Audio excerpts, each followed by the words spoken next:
Ucrania, Rusia. ¿Quién tiene la razón?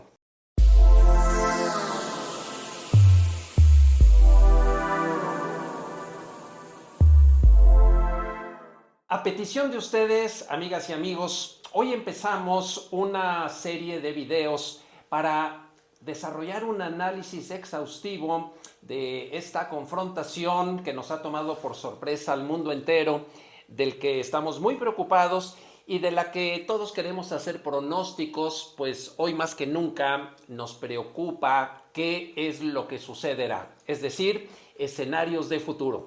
Así que iniciamos una serie de videos, porque esto va a ser una saga, y el día de hoy vamos a comenzar por un contexto, por un análisis que nos dé una base sólida, profesional, para abordar un problema tan complejo como es el inicio de una guerra.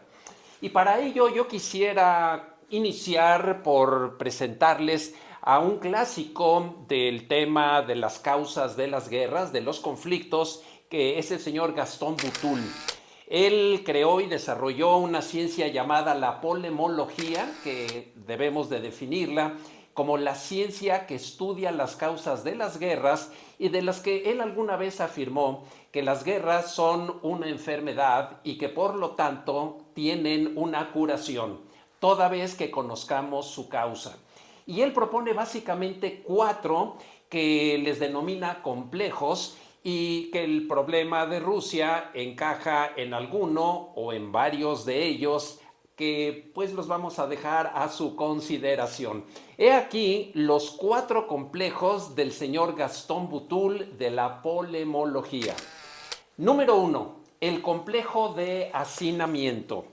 Aquí la sobresaturación de un territorio es lo que se estudia, como sería el caso de Japón y Alemania en la Segunda Guerra Mundial, que alegaban que estaban sobrepoblados y que necesitaban un espacio vital.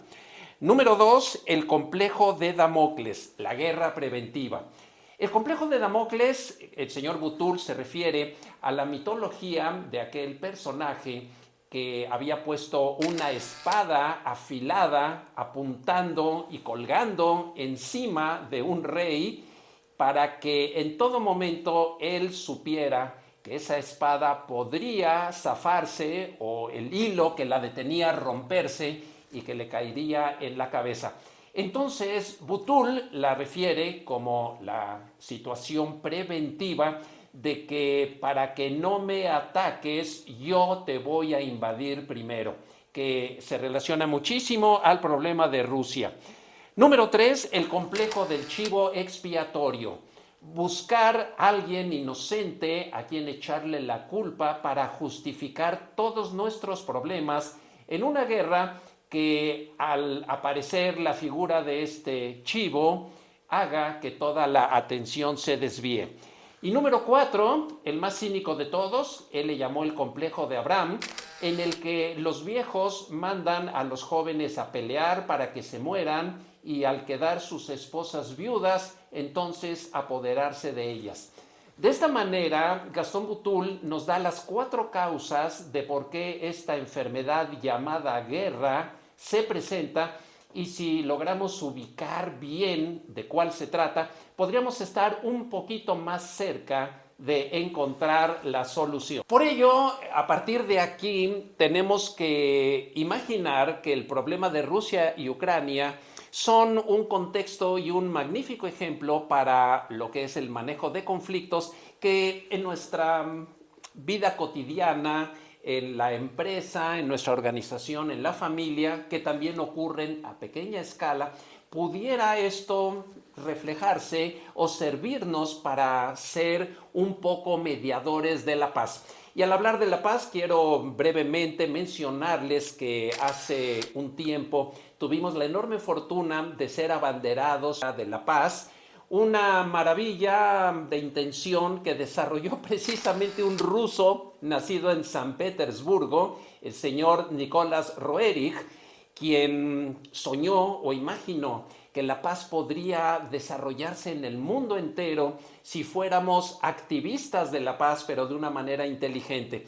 Así que este estudio, este análisis que hoy les comparto, al mismo tiempo es cumplir con este objetivo que nos impusimos voluntariamente al ser abanderados en esta maravilla de movimiento que Alicia Rodríguez trajo a México y que aquí les presento algunas de las imágenes que compartimos en Querétaro hace ya un par de años.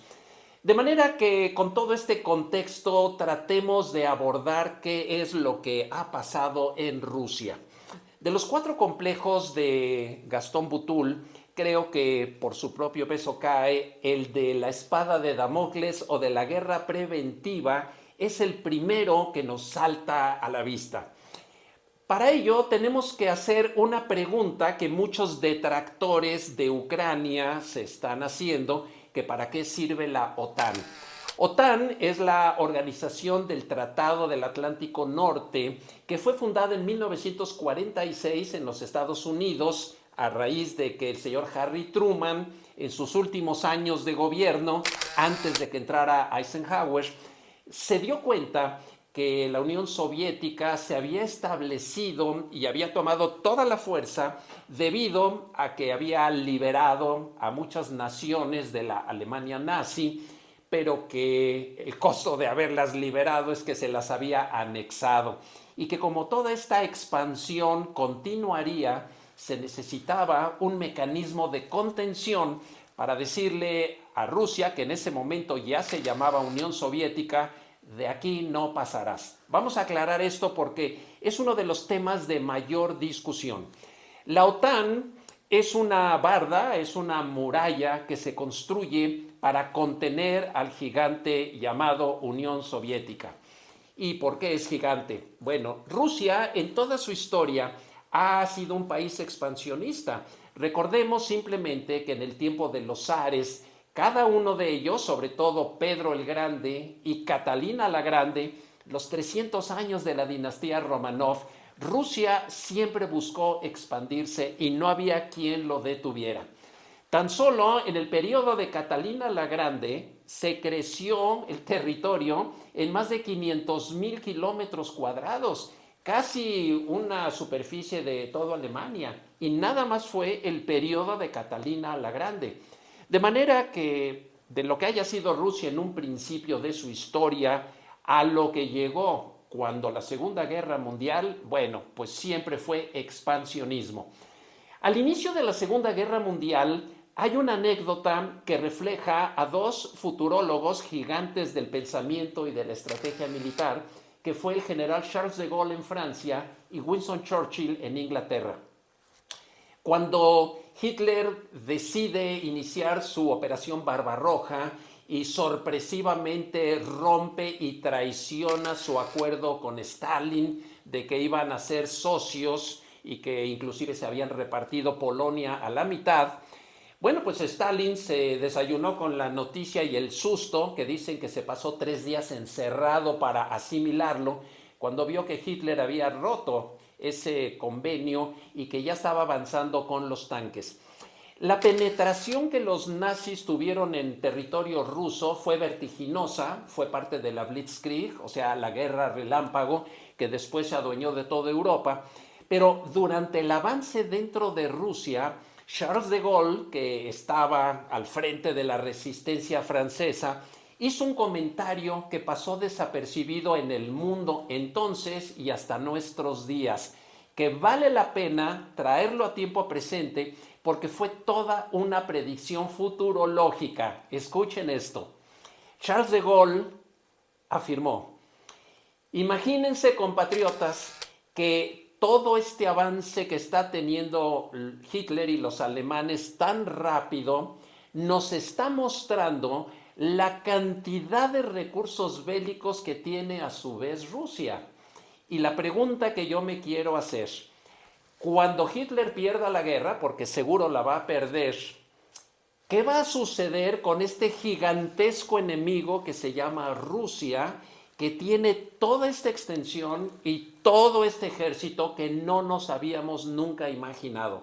En otras palabras, el poderío del ejército ruso, el mundo lo conoció por primera vez debido al avance alemán. Más adelante, en la misma Segunda Guerra Mundial, hubo otra visión que fue de Winston Churchill, cuando dijo que había descendido una cortina de hierro después de la cumbre de Yalta, en donde se habían repartido todos los territorios y Inglaterra y el mundo descubren que José Stalin ha utilizado la bandera de la liberación de Europa del Este de la bota alemana para convertirlo en un protectorado de la Unión Soviética.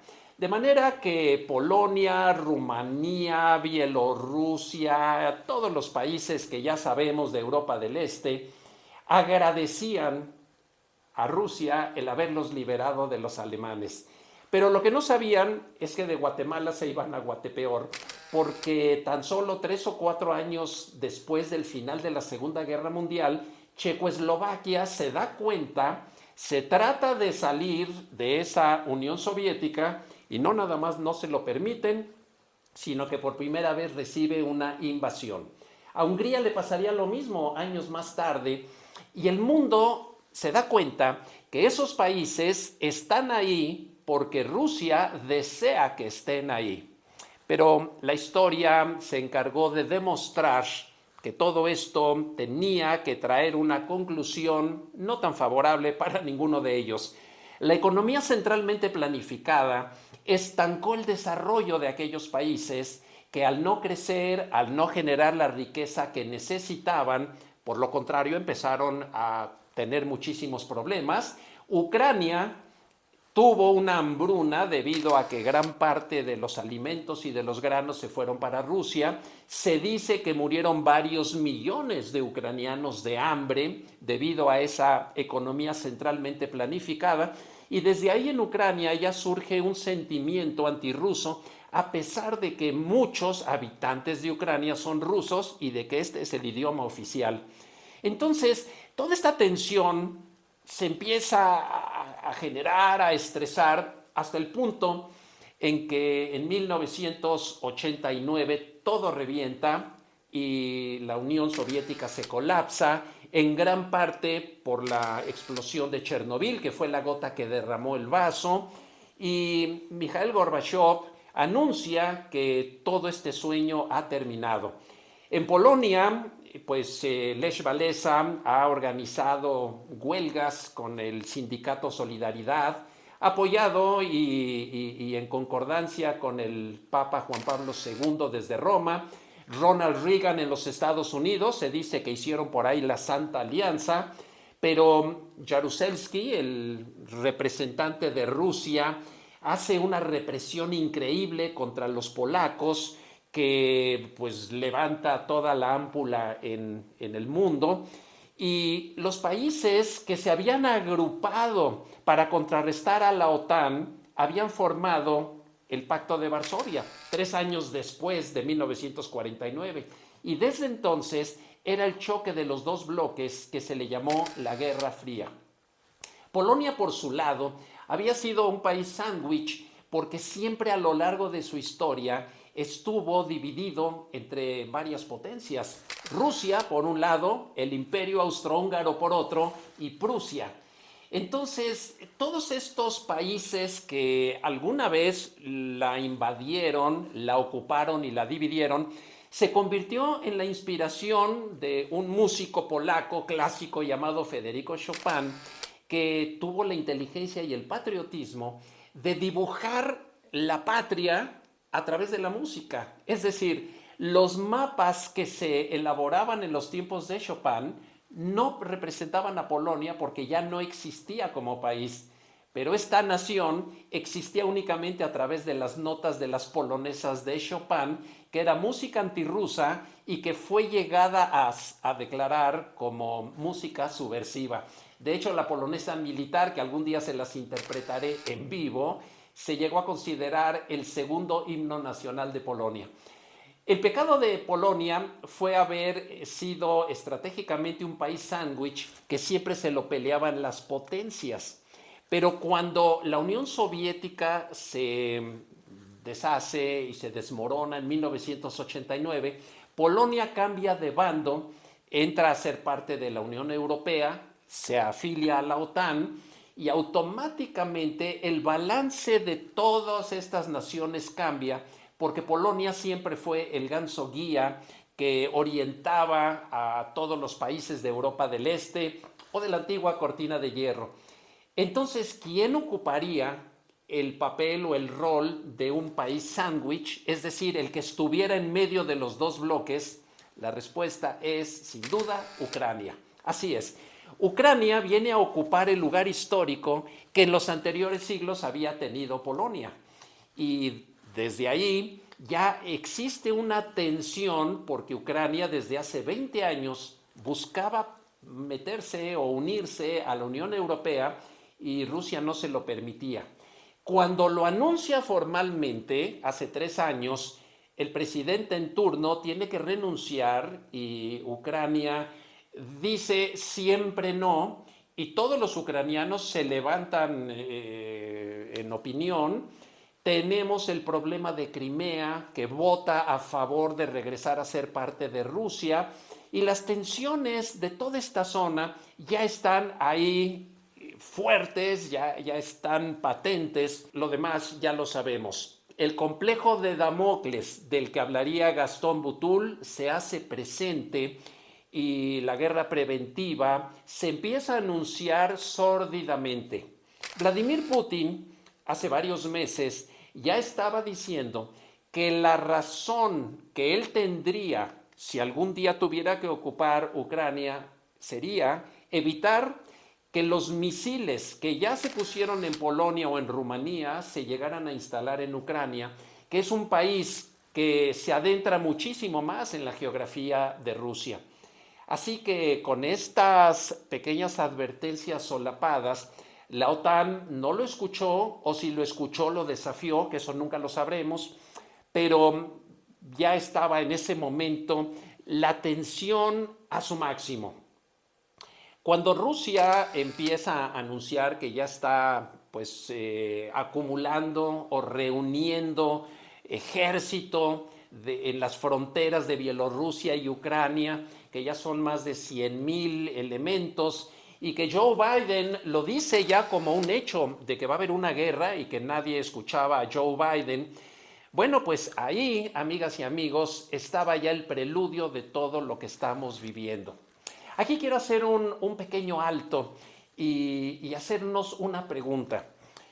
Si Estados Unidos y Rusia hubieran sido siempre los enemigos mortales y Estados Unidos hubiera buscado el mal de Rusia, esto significaría que nunca habrían tenido un buen momento de encuentro. Pero la historia demuestra lo contrario. Bill Clinton, que heredó la nueva relación con Rusia de su predecesor George Bush padre, pues se reúne en Rusia con Boris Yeltsin y tienen un encuentro hilarizante frente a todos los reporteros, porque Boris Yeltsin parece que andaba medio tomado. Se le ocurre decir frente a las cámaras que pues esta reunión que iba a tener con Clinton sería un desastre, lo cual hace reír a Clinton, y Boris Yeltsin remata diciendo que el desastre lo están teniendo los reporteros por haberse equivocado. Y como niños, con una simpleza absoluta, se empiezan a carcajear al grado de que Bill Clinton prácticamente llora de la risa y responde que este desastre es de los reporteros porque seguramente no van a querer publicar nada de esta reunión exitosa. Esta escena que a nosotros nos parecía muy simplona, hoy la quiero tomar como un dato estable, como una esperanza de que si Estados Unidos y Rusia llegaron a tener un momento tan cercano, tan positivo, podrían volverlo a tener cuando esto se superara, que esperemos que pueda ser pronto y que no escale aún más. Escenarios que definitivamente vamos a analizar en nuestro próximo video. Así que el día de hoy yo quisiera concluir este primer acercamiento al tema con algo que yo le he llamado el síndrome del gato acorralado. Desde hace más de 20 años se habló de que Rusia se estaba quedando de más en más sola en el mundo. ¿Y por qué decían esto? Porque la economía de Rusia no crece.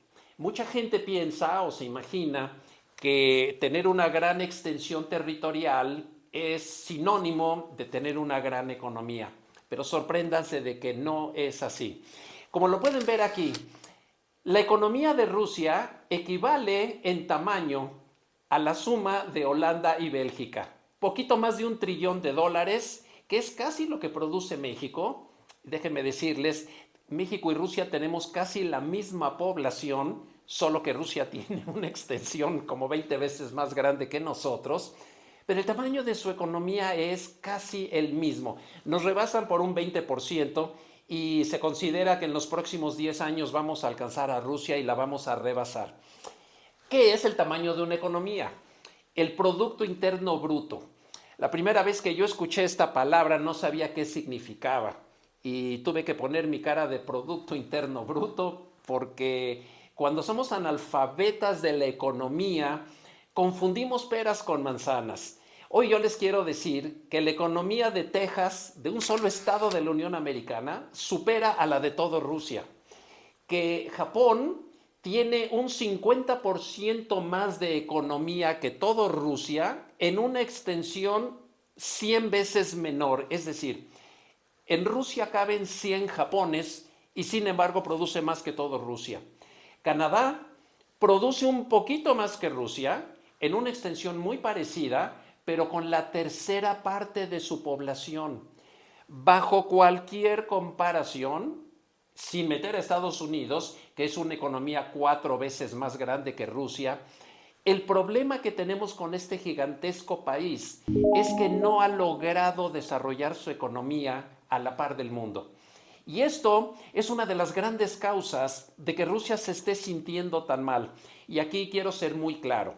Cuando nosotros vemos los productos que se exportan al mundo entero, podemos ver entre nuestras marcas favoritas productos japoneses, alemanes, coreanos, norteamericanos, canadienses, pero productos rusos únicamente vemos el vodka y algunas ametralladoras Kalishnikov y tal vez algunos cuantos productos más, pero Rusia no se ha logrado caracterizar por poner en el mercado productos para mejorar la vida de los seres humanos.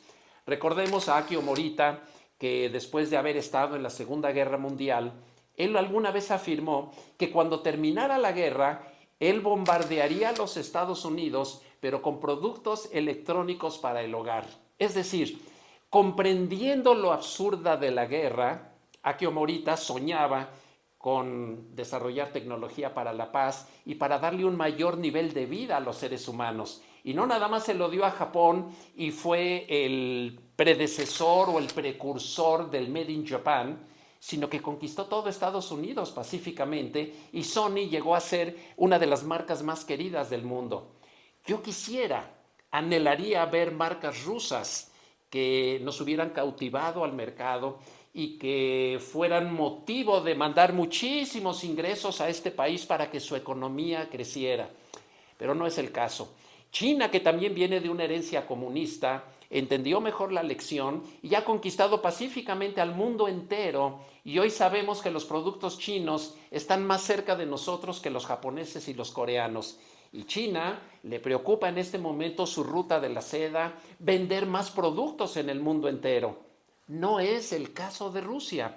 Así que yo quisiera adelantar una primera señal conciliadora dentro de este análisis, que Rusia necesita hacer crecer su economía dentro de la paz y que estos 20 años que Putin lleva al frente, que le permitió desde luego volver a hacer resurgir a Rusia después de la ruina de la perestroika y de la disolución de la Unión Soviética, que el camino para Rusia debe de ser buscar una exitosa economía de mercado y no reconstruir el antiguo imperio ruso, que es lo que en este momento pareciera que está motivando la invasión a Ucrania y que definitivamente por ahí no va la cosa.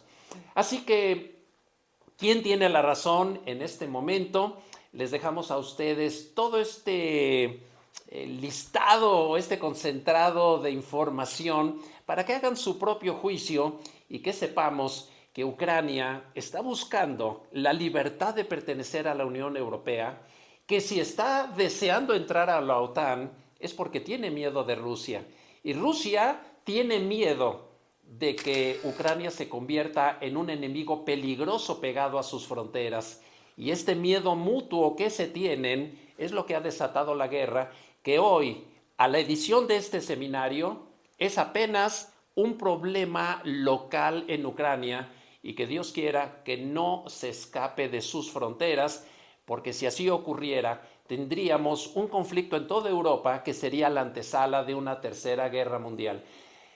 Deseando que esto no ocurra, yo hago un llamado a ellos y a todos los que estemos viendo y opinando en este momento de buscar ser conciliadores y que esta imagen inolvidable de Bill Clinton con Boris Yeltsin algún día se pueda repetir, recordando que los peores enemigos de la historia hoy son grandes aliados. Ahí está Japón, que después de las bombas atómicas hoy es el gran socio de Estados Unidos. Vietnam, en fechas más recientes, que es la más grande de las sorpresas que nos da el mercado libre, que cuando creamos intereses a través del comercio, estamos empezando a garantizar la paz. Y por qué no decirlo, el comercio ha logrado establecer más paz en el mundo que todas las ideologías y las filosofías. Así que el desbalance del comercio entre Rusia y el resto del mundo es lo que nos debería de preocupar. Y si este lío de Ucrania llegara a superarse, las mismas causas podrían traer los mismos efectos si el mundo entero no permite que Rusia pudiera tener una participación en el mercado mundial más eficiente y que los rusos entiendan mejor cómo funciona la economía de mercado y que se hagan un poquito más entusiastas del emprendedurismo, que a final de cuentas es lo que le ha traído el éxito, la prosperidad a muchas naciones y la paz en sus fronteras. Amigas y amigos, queremos invitarlos a nuestro próximo video en donde haremos los análisis futurológicos de en qué podría terminar este conflicto y donde haremos las predicciones basadas en los escenarios de la futurología que ustedes ya conocen, pero aplicados al problema de Rusia y Ucrania. Y aquí al pie de este video podrán ver los datos de un seminario que tendremos próximamente en donde analizaremos el impacto que esto tendrá en la economía de México y en tu propia empresa. Si te gustó este video, déjanos tus comentarios, danos like, suscríbete a nuestro canal y acompáñanos en nuestra próxima transmisión. Hasta la próxima.